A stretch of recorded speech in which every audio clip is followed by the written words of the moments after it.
This is the Washington Times front page for Wednesday, December 18th, 2024. Thanks for joining us. I'm George Gerbo.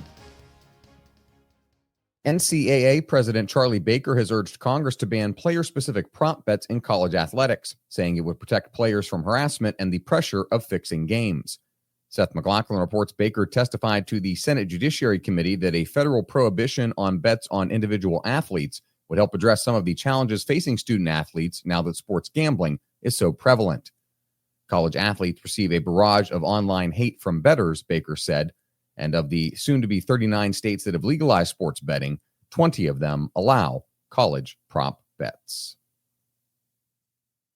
The Biden administration has renewed a science and technology cooperation agreement with China despite complaints about the theft of American technology. Bill Gertz reports the State Department announced the 1979 agreement that lapsed this summer had been extended for 5 years. However, the scope of the cooperation described in the agreement is more limited than in the past. The department said in a brief statement that the protocol extension includes strengthened intellectual property protections and creates guardrails for protecting researchers. The accord also advances U.S. interests through newly established and strengthened provisions on transparency and data reciprocity, according to the State Department. President-elect Trump has sued the Des Moines Register for its inaccurate polling before the 2024 election. Stephen Dinan reports the lawsuit argues the poll defied credulity and should have been discarded. The Register's November 2nd poll showed Vice President Kamala Harris with a lead in Iowa. She would go on to lose the state by 13 points. The Register said the case is without merit, and several such past challenges against news organizations have been dismissed. President-elect Trump plans to use federal funding as leverage to eliminate diversity and inclusion policies in education. Susan Ferruccio reports his appointees and advisors plan to force colleges and universities to end those policies, which critics say have diluted higher education and limited important research. During the presidential campaign, Trump threatened to fine schools the entire amount of their endowments if they did not end diversity, inclusion, and equity policies. He said they amounted to illegal discrimination under the guise of equity.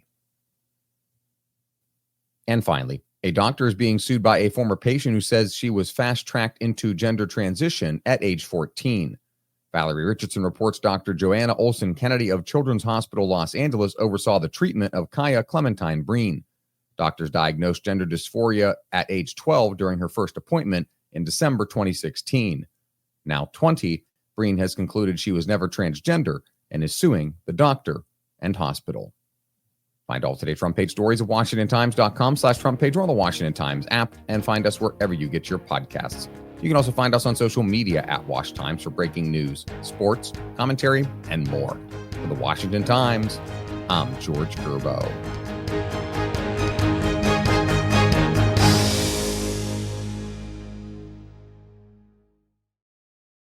Marketing is hard.